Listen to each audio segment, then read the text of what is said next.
আমি একটা বাসায় কাজের মহিলা হিসেবে কাজ করতাম। আমার বয়স 20 বছর। আমি দেখতে সুন্দরী ছিলাম। আমি যে বাড়িতে কাজ করতাম সে বাড়িতে একটা ছেলে ছিল। তার নাম স্বপন। সে ইন্টারে পড়তো। একদিন সেই ছেলেটি আমায় কিছু টাকার লোভ দেখিয়ে ঘরে বন্দি করে ফেলে। তারপর আমার সাথে যা ঘটেছিল সেটা শুনলে তোমাদের মাথা ঘুরে যাবে। তাহলে আসল ঘটনাটি বলি। আমাদের বাসার কাজের মহিলা হুট করে একদিন বলল কাজ ছেড়ে দিবে। প্রায় 3.5 বছরের কিছু বেশি সময় ধরে সে আমাদের বাসায় কাজ করছে। তার কাজ ছিল খুবই ভালো, তাকিয়ে থাকার মতো। আমরা তাকে আন্টি ডাকতাম। কাজ ছেড়ে দেওয়ার কারণ হলো সে পরিবার সহ ঢাকা শহর ছেড়ে নিজের দেশের বাড়ি কিশোরগঞ্জ চলে যাবে। হুট করে নতুন কাজের মহিলা কোথায় পাবে এ নিয়ে আম্মু খুব টেনশনে পড়ে গেল। কারণ এখন 80% মহিলারাই গার্মেন্টসে চাকরি করছে। বাসা বাড়ির কাজের চেয়ে গার্মেন্টসের কাজে তাদের আয় বেশি হয়। আম্মু টেনশন শুনে কাজের আন্টি বলল সে নিজেই তার পরিচিত একজনকে জোগাড় করে দিবে। আম্মু কিছুটা নিশ্চিন্ত হলেও পুরোপুরি ভরসা করতে পারল না। সবার কাজ তো আর পরিপাটি নয়। তাই আন্টিকে বলল তিনি কাজ ছাড়ার আগেই যেন একদিন সেই মেয়েকে নিয়ে আসেন। একদিন কাজ করিয়ে দেখতে হবে। ভালো না হলে আম্মু নিজেই লোক লাগিয়ে কাউকে খুঁজে নিবে। কথা মতো একদিন মাত্র 20-25 বছরের একটা মেয়েকে সাথে করে নিয়ে এলো সে। মেয়েটাকে দেখে আমরা অবাক হলাম। দেখতে যেমন সুন্দর, পরনের পোশাকও তেমনি পরিচ্ছন্ন। এই মেয়ে বাসার কাজ করবে ভাবতেই আমরা আশ্চর্য বোধ করছিলাম। কাজের আন্টির পরিবর্তে সেদিন কাজ করলো মেয়েটা। আন্টি এবং আম্মু মিলে দিক নির্দেশনা দিচ্ছিল। কাজ শেষে তাদেরকে চা বিস্কুট দেওয়া হলো। খেতে খেতে মেয়েটাকে পরিচয় করিয়ে দিচ্ছিল আন্টি। সে বলল তারা যেখানে থাকে সেখানেই মেয়েটা তার একমাত্র ছেলের সন্তানকে নিয়ে ভাড়া এসেছে। নতুন এসেছে এই এলাকায়। এসেই সবার কাছে অনুরোধ করছে কেউ কোনো কাজ জোগাড় করে দিতে পারলে উপকার হবে। মেয়েটির স্বামী আছে, কিন্তু তার স্বামী তার সাথে প্রতিদিন ঝগড়া করে। তাই সে চলে এসেছে। তাই সে রাগ করে এখানে এসে নতুন ভাড়া নিয়েছে আর 2টো বাসা বাড়ির কাজ করছে বর্তমান। আগে কখনো করেনি। 1 তারিখের আগে থেকেই মেয়েটি নিয়মিত কাজে আসতে লাগলো। একদিন দেখলাম কাপড় ধুচ্ছে আর ফুপিয়ে কাঁদছে সে। আমরা নানান রকম প্রশ্ন করার পরও সে কিছুই বলেনি। এরপর থেকে প্রায় দেখতাম সে কাঁদছে। আমরা অনেকবার জিজ্ঞেস করার পর কিছু জানতে না পেরে একসময় জিজ্ঞেস করা বন্ধ করে দিলাম। একদিন সে তার ছেলেকে নিয়ে এলো। প্রথমবার ছেলেকে এনে সে অনেক সংকোচ বোধ করতে লাগলো। আমরা তাকে সহজ হতে ভরসা দিলাম। যেহেতু বাচ্চাটা ছোট সেহেতু মাঝে মধ্যে আনতেই পারি। শুনলাম প্রতিদিন ছেলেটাকে ঘরে একা তালা মেরে চলে আসে। আশেপাশে মেয়েটার কোনো আত্মীয় বা পরিচিত নেই। দেশের বাড়ি বরিশাল। এরপর থেকে ছেলেটাকে প্রায়ই নিয়ে আসতো। আমরা তাকে সবসময় এটা সেটা খেতে দিতাম। বাচ্চাটা ভয় নিতে না চাইলে তার মায়ের কথাই নিত। খুবই শান্ত বাচ্চা ছিল। একদিন মেয়েটা বাচ্চাকে কোলে নিচে এসে আমাদের রান্নাঘরে বসলো। আম্মু রান্না করছিল। আমি আম্মুকে সাহায্য করছিলাম। সে বসার পর কান্নার বেগ বেড়ে উচ্চস্বরে পৌঁছে গেল। আমরা জিজ্ঞেস করার পর সে সবকিছু আমাদেরকে বিস্তারিত বলল। করুণভাবে আমাদের কাছে সাহায্য চাইল। মেয়েটা যা যা বলল তার মতো করেই সবকিছু বর্ণনা করলাম। আমি বাবা মার একমাত্র মেয়ে ছিলাম। আমার বড় 2 ভাইয়ের একজন সরকারি চাকরি করে, আরেকজন মুদি দোকানি। সবার মধ্যে একমাত্র হওয়ায় আমার দাপটি ছিল অন্যরকম। ধরাকে সরা জ্ঞান মনে করতাম। আমার অনেক অন্যায় আবদারও সবাই পূরণ করত।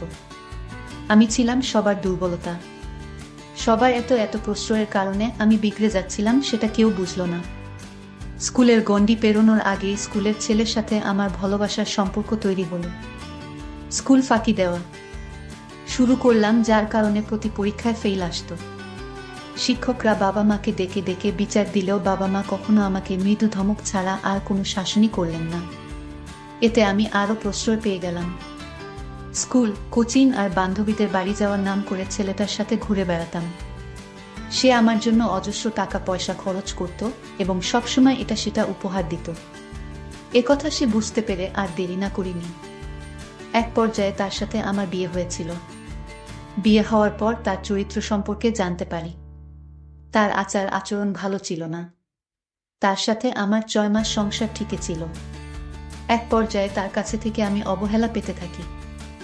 আমাকে সে কোনো মূল্য দেয় না, আগের মতো সম্মান করে না। তার মিষ্টি কথা, টাকা খরচ, পুরন আবদার শুনে আমি জ্ঞানশূন্য হয়ে গেলাম। আমি ভেবেছিলাম তার সাথেই সারা জীবনটা কাটিয়ে দিব, কিন্তু তার আর আমার কপালে ছিল না। আমার তার সাথে আমার ঝগড়া লেগেই থাকতো। সে আমার কোনো কথাই শুনতো না। শেষে বুঝতে পারলাম তার সাথে সারা জীবনটা কাটানো আমার পক্ষে আর সম্ভব না। আমার এক ছেলে সন্তান ছিল। আমি তাকে নিয়ে এই বাড়ি থেকে চলে আসলাম সারা জীবনের জন্য। আমি তাকে ডিভোর্স দিতে বাধ্য হলাম। বাবার পারিবারিক অবস্থাও তেমন ভালো না। বাবা বর্তমানে অসুস্থ।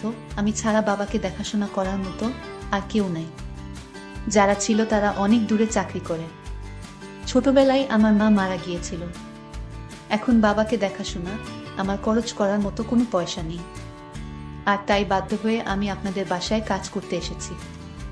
আমি কাজের মহিলার কথাগুলো শুনে আমার খুব খারাপ লাগছিল। এই মেয়েটিকে এভাবে সে ফাঁকি দিতে পারল। এত সুন্দর একজন মহিলা। তার কথায় বুঝলাম আসলে সে একজন শান্ত নীরব প্রকৃতির লোক, আর এই মহিলাটাকে সে এভাবে ঠকাতে পারল। যাই হোক, কাজের মহিলাটি আমাদের বাসায় সকাল 6টায় আসে আর রাত 8টায় চলে যায়। আমি স্বপন, আমার বয়স 22, আমি এবার ইন্টারে পড়ি। কাজের মহিলাটি আমাকে সময় মতো চা বানিয়ে দেয়। কাপড় চোপড় ধোয়, খাওয়া দাওয়া সব কাজ করে এই মহিলাটির এই কষ্ট দেখে আমার খুব মায়া হতো। তার ছোট ছেলেটিকে নিয়ে আমাদের বাসার সকল কাজ করত। একদিন কাজের মেয়েটি আমায় বলল, স্যার, এ মাস শেষ হতে আরো 5 দিন বাকি, কিন্তু আজ আমার কিছু টাকার দরকার ছিল। কারণ বাবা খুবই অসুস্থ, বাবার জন্য আজ ওষুধ কেনার মতো কোনো পয়সা নেই। তাই যদি আজ আপনি 200 টাকা দিতেন তাহলে খুব উপকার হতো। ঠিক আছে, আপনি আসুন আমার সাথে। কাজের মহিলাকে নিয়ে আমি একটা রিকশায় করে বাজারে গেলাম। ঔষধ ফার্মেসি থেকে তার বাবার জন্য ঔষধ কিনে দিলাম, আর তাদের জন্য 2 কেজি গরুর মাংস কিনে দিলাম, আর 1000 টাকা তার হাতে ধরিয়ে দিলাম, নাও, এটা খরচ করো।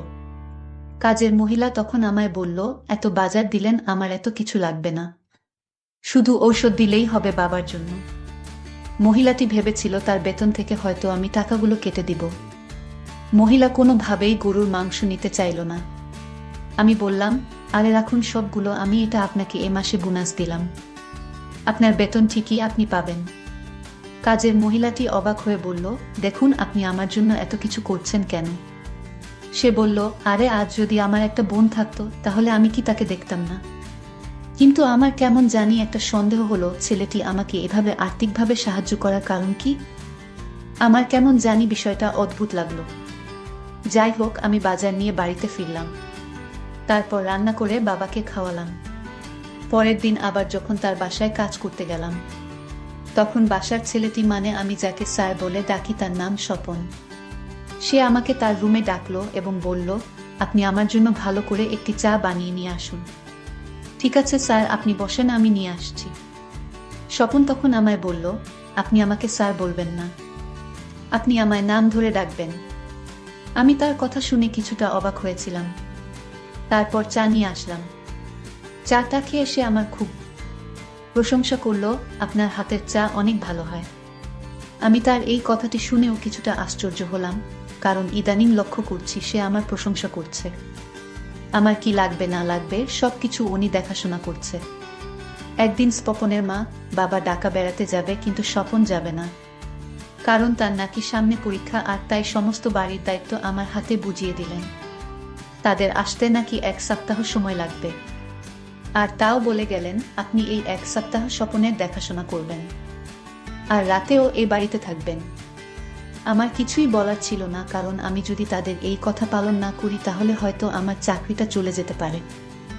আর তাই বাধ্য হয়ে আমার 1 সপ্তাহ আমি এই বাড়িতে থাকার সিদ্ধান্ত নিলাম।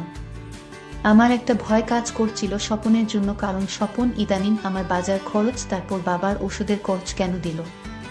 পরের দিন তার মা বাবা চলে গেল ঢাকার উদ্দেশ্যে। এখন বাড়িতে আমি আর ও কাজের মহিলাটি। এত বড় বাড়ি, আর সেই বাড়িতে শুধু 2 জন মানুষ। আমার কেমন জানি একটা ভয় কাজ করছিল। স্বপন বাথরুমে স্নান করছিল, তখন আমায় ডাক দিয়ে বলল, বুয়া, আমি তোমায় ডাকছি, আমার কথা শুনতে পাওনি তুমি? আমি বললাম, বলুন স্যার। তখন সে বলল, টয়লেটে নিয়ে যেতে। আমি তার তোয়ালেটা এগিয়ে দিয়ে আসলাম। তারপর আমি এখান থেকে চলে আসলাম। আমি ভাবলাম অন্য কোনো দিন তো আমায় সে বাথরুমে কোনো কাপড় নিয়ে যেতে ডাকে নাই, আজ কেন ডাকলো? স্বপনের প্রত্যেকটা কাজ আমার কাছে অদ্ভুত মনে হলো। রাতের খাবার দিতে গেলাম স্বপনের রুমে। স্বপন তখন আমায় বলল, আমি একটা কথা বলতে চাই, কথাটি শুনে যান। আমি বললাম, কি স্যার বলুন। সে তখন বলল, দেখুন মা বাড়িতে থাকতে আমি মায়ের রুমে ঘুমাতাম। আমি একা একা রুমে ঘুমাতে ভয় পাই, তাই বলছিলাম। আমি তার কথা বুঝতে পারলাম, কিন্তু আমি কোনোদিন দেখি নাই তার মায়ের রুমে তাকে ঘুমাতে। স্বপন তার রুমেই ঘুমাই একা একা, অথচ আজ বলছে সে একা থাকতে ভয় পায়। স্বপনের মন কি চায় তা আজও আমি জানতে পারিনি। আমি তখন বলেছিলাম, দেখুন আমি তো আপনার পাশের রুমে ঘুমাই, কোনো সমস্যা হলে বা কিছু লাগলে আমাকে ডাক দিয়েন, আমি নিয়ে আসব। দেখলাম স্বপনের মুখটা কিছুটা কালো হয়ে গেল। স্বপন বলল, ঠিক আছে। তারপর আমি আমার রুমে ঘুমাতে গেলাম। আমার কিছুতেই ঘুম আসছিল না। স্বপনের কথাগুলো বারবার মনে পড়ছিল। সে আমাকে টাকা দিল কেন? আমার মাথায় বারবার এসব চিন্তা ঘুরপাক খাচ্ছিল। পরের দিন সকালে সে আমাকে 5,000 টাকা দিয়ে বলল, এই টাকাটা রাখো। আমি বললাম, এত টাকা আমাকে কেন দিবেন?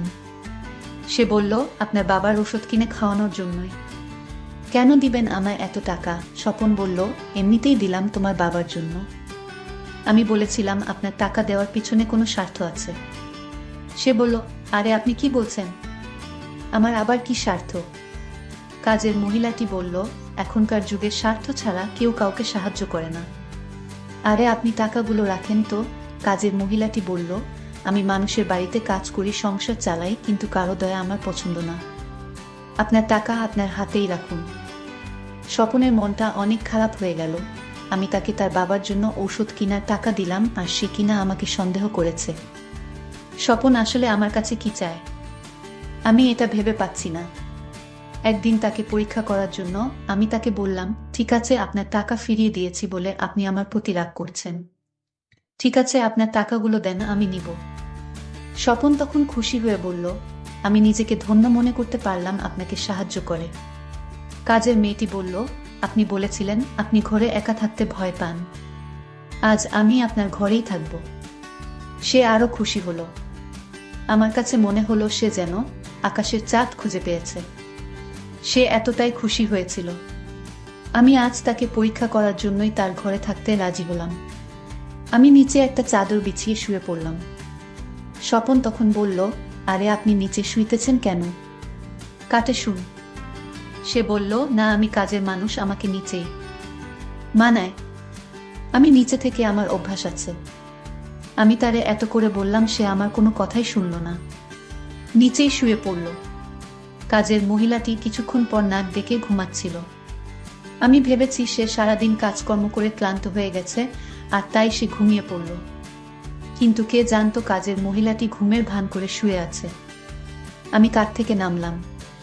নেমে ধীরে ধীরে দরজা দিকে গিয়ে রুম থেকে বের হয়ে গেলাম এবং বাহির থেকে দরজা লক করে দিলাম। তারপর এই দিকে কাজের মহিলাটি বুঝতে পারল স্বপন রুম থেকে বের হয়ে গেছে, আর তাই সে বিছানা থেকে উঠে দরজার কাছে গিয়ে বলল, আপনি আমায় এভাবে ঘরে বন্দি করছেন কেন? একটু পরে জানতে পারবে। হঠাৎ দেখলাম একটা দাড়িওয়ালা, মাথায় টুপি পরা, মনে হয় কোনো ধার্মিক লোক। স্বপন বলল, দেখুন তো ওনাকে চিনেন কিনা। আমি তাকে ভালো করে লক্ষ্য করলাম। সে আর কেউ না, আমি যাকে ডিভোর্স দিয়েছিলাম সে, মানে আমার সাবেক স্বামী। আমি বললাম, উনি এখানে আসলেন কেন?